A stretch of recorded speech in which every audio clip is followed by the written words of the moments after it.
नमस्कार प्यारे दोस्तों। स्वागत है भारत के हर एक राज्य के हर एक पेंशन लाभार्थी का आपके अपने यूट्यूब चैनल एक योजना पर। दोस्तों, आप सभी पेंशन धारकों के लिए पेंशन से जुड़ा एक बहुत बड़ा अपडेट लेकर हाजिर हो चुके हैं। साथियों, सभी राज्यों के पेंशन लाभार्थी ध्यान से सुनो, चाहे वह महाराष्ट्र से हैं, चाहे वह उत्तर प्रदेश से हैं, हरियाणा से है, बिहार से है, छत्तीसगढ़ से है, तेलंगाना से हैं, जम्मू कश्मीर से हैं, भारत के किसी भी राज्य से हैं और उसकी पेंशन बनी है।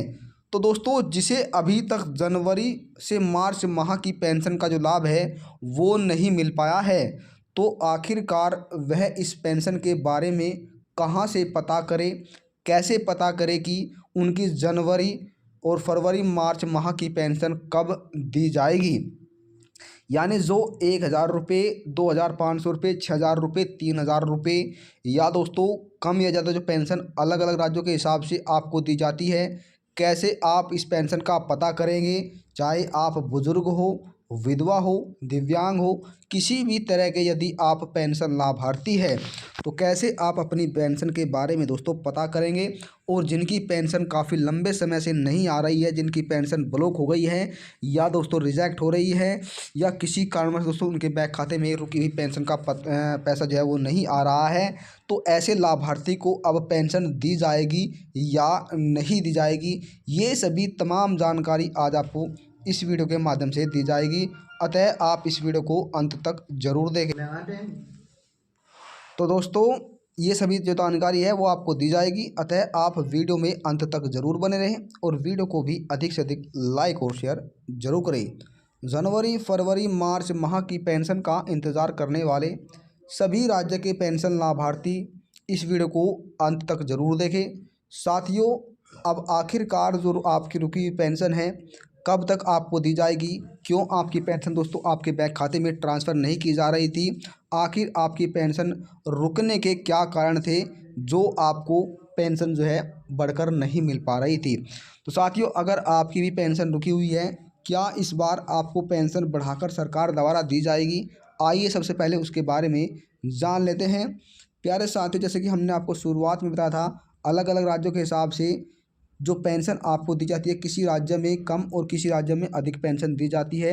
चाहे दोस्तों आप हरियाणा से हैं, बिहार से हैं, छत्तीसगढ़ से हैं, मध्य प्रदेश से हैं, तेलंगाना से हैं, जम्मू कश्मीर, उत्तराखंड, भारत के किसी भी राज्य के किसी भी कोने से हैं, तो जो आपकी पेंशन रुकी हुई है सरकार उसका इंतज़ार अब आपका ख़त्म करने जा रही है और जितने भी माह की आपकी पेंशन रुकी हुई है वह पेंशन अब आपको बढ़ोतरी के साथ मिलेगी।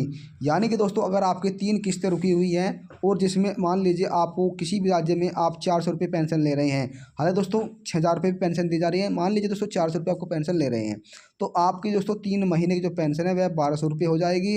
और अगर आपकी 6 महीने की पेंशन रुकी हुई है तो आपकी जो पेंशन है वो दोस्तों 2,400 रुपये हो जाएगी। अगर आप 6,000 रुपये पेंशन ले रहे हैं या मान लीजिए 6,000 रुपये पेंशन ले रहे हैं, आपकी 3 किस्तें रुक गई है, तो फिर आपको 8,000 रुपये जो पेंशन है वो आपके बैंक खाते में ट्रांसफ़र की जाएगी।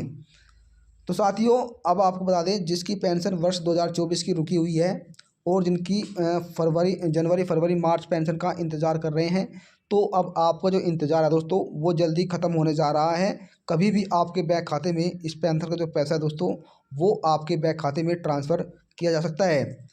प्यारे साथियों, सभी राज्य सरकारें जो है पेंशन धारकों को पहले ही सूचित कर चुकी है कि सभी लाभार्थी अपने समय रहते जो है दोस्तों कार्य को पूरा कर ले, लेकिन पेंशन लाभार्थी इस कार्य को अनदेखा कर गए थे, जिस कारण से उनका EKYC नहीं हो पाया, उनका भौतिक सत्यापन नहीं हो पाया, उनकी पेंशन ब्लॉक हो गई, जिनके कारण उन्होंने अपनी पेंशन को सही नहीं कराया, जिस वजह से उनकी पेंशन दोस्तों रिजेक्ट हो गई और उन्हें पेंशन का जो लाभ है दोस्तों वो नहीं मिल पाया।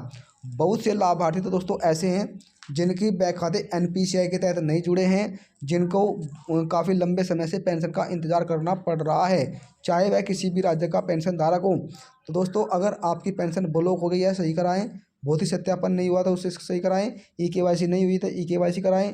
अगर आपका बैंक खाता NPCI के तहत नहीं जुड़ा है तो आप अपने बैंक खाते में जाकर अपने बैंक खाते को NPCI के तहत जरूर जुड़वाएँ। जिनके बैंक खाते कोऑपरेटिव बैंक में खुले हैं वे उस खाते को बंद करवा कर जो है दोस्तों जिला सहकारी बैंक को बंद करवा कर वे अपने बैंक खाते एसबीआई बैंक में खुलवाए या किसी अन्य बैंक में खुलवाए, ताकि उन्हें पूरा जो लाभ है दोस्तों वो मिल सके। वहीं सभी राज्यों के जो पेंशन लाभार्थी है लगभग उनका कार्य दोस्तों 60% पूरा हो चुका है। हालांकि कुछ राज्यों में जनवरी माह की पेंशन को जारी कर दिया गया है, लेकिन इन 3 माह की पेंशन को जल्द से जल्द दोस्तों आपके बैंक खाते में ट्रांसफ़र कर दिया जाएगा। होली से पहले पहले सरकार जो है इस पेंशन को भेजने की तैयारी कर रही है। वहीं दोस्तों जिन्हें 3 माह की पेंशन मिल चुकी है, उन्हें नहीं मिली है, उन्हें 3 गुना पेंशन बढ़ाकर दी जाएगी। जिनकी 4 महीने से पेंशन रुकी हुई है उन्हें 4 गुना जो पेंशन है वो इस बार दोस्तों बढ़ाकर दी जाएगी। तो साथियों वहीं कई राज्य के जो पेंशन लाभार्थी है दोस्तों उनकी जो पेंशन दोस्तों वो अब बढ़ा दी गई है, जिसके तहत उन्हें बढ़ोतरी के साथ इस बार पेंशन का लाभ मिलेगा। यानी कई राज्य में दोस्तों जो पेंशन बढ़ाई गई है उसका लाभ आपको बढ़कर मिलेगा। और दोस्तों जो लाभार्थी अपनी पेंशन बनवाना चाहता है तो वो अपनी पेंशन को भी बनवा सकता है। पेंशन के लिए दोस्तों आप आवेदन कर सकते हैं। आपके पास आधार कार्ड, बैंक खाता, पासपोर्ट साइज फ़ोटो, अगर विकलांग है तो विकलांग प्रमाण पत्र, अगर आप विधवा महिला है तो विधवा प्रमाण पत्र, और दोस्तों अगर आप बुजुर्ग है या विधवा दोस्तों बुजुर्ग महिला है तो आपकी एज जो है वो 60 वर्ष होनी चाहिए, और आप अपने नज़दीकी जनसेवा केंद्र पर जाकर अपनी पेंशन के लिए आवेदन कर सकते हैं। इस तरह दोस्तों आप अपनी पेंशन को बनवा सकते हैं। अब जनवरी से फरवरी मार्च माह की जो पेंशन है वो कभी भी आपके बैंक खाते में ट्रांसफ़र की जा सकती है। अगर जानने से जुड़ा दोस्तों आपको कोई भी सवाल है, कोई भी राय है, आप हमें कमेंट जरूर करें। मिलते हैं नई जानकारी के साथ, तब तक के लिए जय हिंद, जय भारत।